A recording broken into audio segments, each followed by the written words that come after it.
Hey everyone. So you've got an AI agent or you're beginning to experiment with universal agents.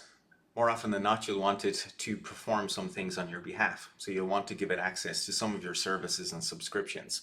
Maybe that's to read your Google Drive, maybe it's to pull data from a third-party API, write some information back and email you a summary. It sounds pretty simple on paper, but then reality hits in. You need to start managing and giving access to the agent towards your credentials. Are you going to save them in an env file, in a config file, or put it directly into the prompt? Well, probably not. So that's what we've been solving for at Jentic for some time, and today we're delighted to announce the launch of Jentic Mini, which is an open source self-hosted agentic execution layer deployed on your infrastructure, governed completely by you. You can bring your agent of choice. The agent never gets access to your real credentials. It only gets access to scoped toolkits through Jentic. Jentic manages the execution transparently, and it injects your credentials before invoking the third-party APIs and services. Your credentials never leave and leak into the agent ecosystem. So let's walk through a typical example. You have a multi-API workflow. You want to periodically retrieve governmental data from open states, save that into a drive in your local Google Drive so it's on your device at any time. That involves calling multiple APIs, some with API key auth, others with OAuth 2.0. How are you going to manage this directly in the agent? Well, that's what Jentic Mini specifically solves for, and it has access to over 10,000 APIs out of the gate. So over the next couple of minutes, I'm going to walk you through installing and setting up Jentic Mini, giving OpenClaw an agent access via a toolkit and Jentic skills, setting up API access, credentials, doing the OAuth dance via an OAuth broker, and then running through that multi-API call agentic workflow. Better still, we're going to codify that workflow into an Arazzo document so we can register it back into our local running Jentic Mini, so our agent doesn't have to reinvent every single time it needs to do that task. Okay, so here we go. Step one is we're going to install Jentic Mini. I'm going to install this into Fly, so I have a TOML file here with some of the configuration that I need and pointing to the GitHub container registry image of Jentic. I'm going to give the instruction to set up the app, set up the volume, all using the Fly CLI, and then I'm going to deploy that TOML file. It's going to set up an instance of Jentic Mini running on that accessible URL for me. Here's the URL for Jentic. I can plug that in, and now I can start configuring Jentic Mini. I get my default toolkit, I set up my admin account, and I'm ready to log in. Put in my details. Now I can log in and I can start looking around and seeing what comes out of the box within Jentic Mini itself. And remember, this is just running locally. All I had to do was run the Docker container. Here I see an ability to search through over 10,000 APIs. I can add any of those APIs to my catalog from the public catalog.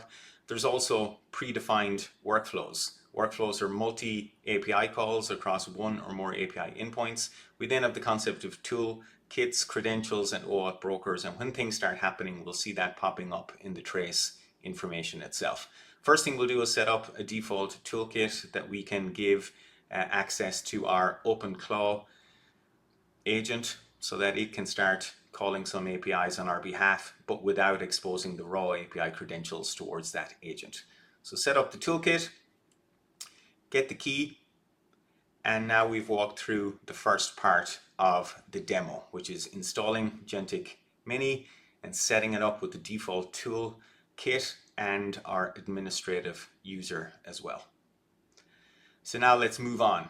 So we have OpenClaw running over on another separate environment, and I'm going to ask it to install the Jentic skill from ClawHub and then walk me through the process of getting access to Jentic Mini.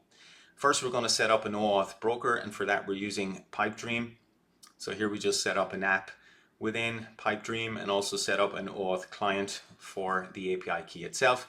We then set up that broker within Jentic, set up the app, put in the project ID from the app, and away we go. We can already start syncing our OAuth scopes so that we're able to correctly provision access to the Google Drive APIs via Jentic Mini and Pipedream. We set that up, we give access to the relevant permissions, and now OpenClaw is able to interact with my Google Drive.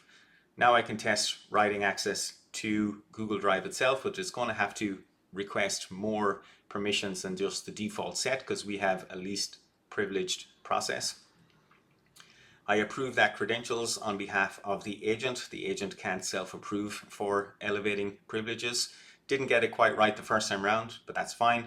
We can set it up, and now we have walked through the first few steps on the process. So we've installed Jentic Mini. We've given our OpenClaw agent access to Jentic Mini via a toolkit and a Jentic skill.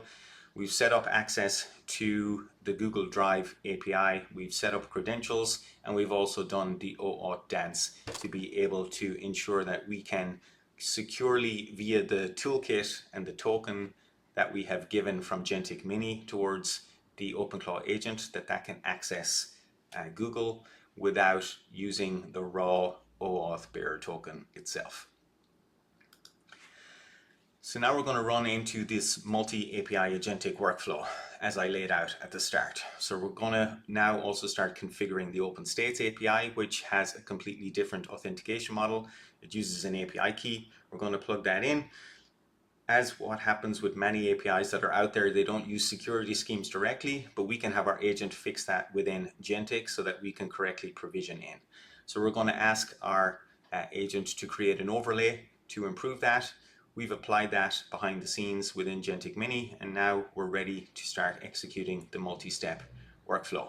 So we get those 3 country jurisdictions, and now we're able to find the correct location in Google Drive and write the information in there. We can see all of the traces as they happen so that we know exactly what the agent is doing, and we can also ensure that the agent never sees the actual raw service credentials itself. Now we're going to ask the agent to download that context into something that's reusable. So we're going to codify that workflow that spans the OpenStates and the Google Drive APIs into an Aratso document itself. And it's going to store that back into Jentic Mini, so it doesn't have to re-reason or replan around doing this workflow into the future. It can just find and use that toolkit on the fly. So it has built in understanding via the Jentic skill of Aratso, and it's managed to save that back into Jentic Mini, and if we look for that, we see that the workflow is there. We can set up this recurring cron job so that the file on my Google Drive stays up to date and I don't have to worry about manually syncing this anymore into the future. So this is just a teaser as to what's possible with Jentic Mini. We're putting it out there, open source, so that everyone can start safely interacting with universal agents without handing over all of the secrets to their SaaS subscriptions.